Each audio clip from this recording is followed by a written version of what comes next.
திருமணமான புதிதில் கணவன் மனைவி இருவரும் ஒன்றாக கட்டியணைத்து உறங்குவார்கள். ஆனால் 2 குழந்தைகளுக்கு பிறகு பல வீடுகளில் கணவன் மனைவி சேர்ந்து உறங்குவது கிடையாது. ஏதோ சில காரணங்களுக்காக இருவரும் இடைவெளி விட்டு அல்லது தனித்தனியே குழந்தைகளுடன் உறங்குவார்கள். இதனால் கணவன் மனைவி உறவில் என்னென்ன மாற்றங்கள் வருகிறது என்பது பற்றி இந்த பதிவில் காணலாம்.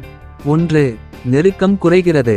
கணவன் மனைவி இருவருக்கும் கொஞ்ச நேரம் மனசு விட்டு பேச அல்லது காதலிக்க கிடைக்கும் நேரமே படுக்கையறை நேரம்தான். இந்த நேரத்தை உறவை மேலும் வலுப்படுத்த பயன்படுத்திக் கொள்ள வேண்டியது அவசியம் நண்பர்களே.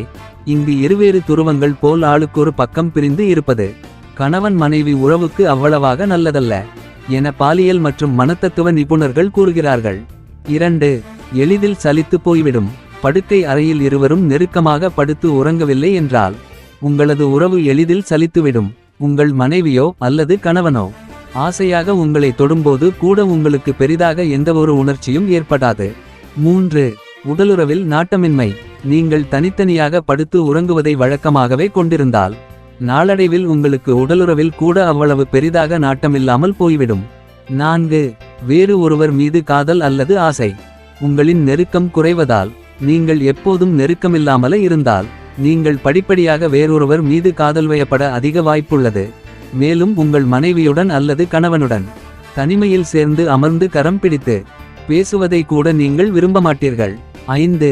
சண்டைகள் மற்றும் சந்தேகங்கள்.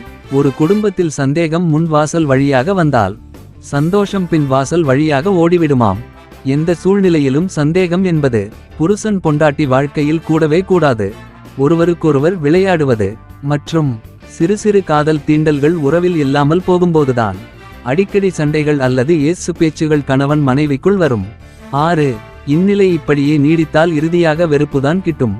அதாவது உங்களது கவனம் வேறொரு நபர் மீது திசை திரும்பிவிட்டால், வேறொருவரை நேசிக்க நீங்கள் ஆரம்பித்துவிட்டால் உங்களது துணையை நீங்கள் கொஞ்சம் கொஞ்சமாக வெறுக்க ஆரம்பித்து விடுவர்கள். ஆகவே நண்பர்களே, உங்களை நம்பி கரம் பிடித்தவரை காதலியுங்கள். துணையை அணைத்து துயரம் தவிர்த்திடுங்கள்.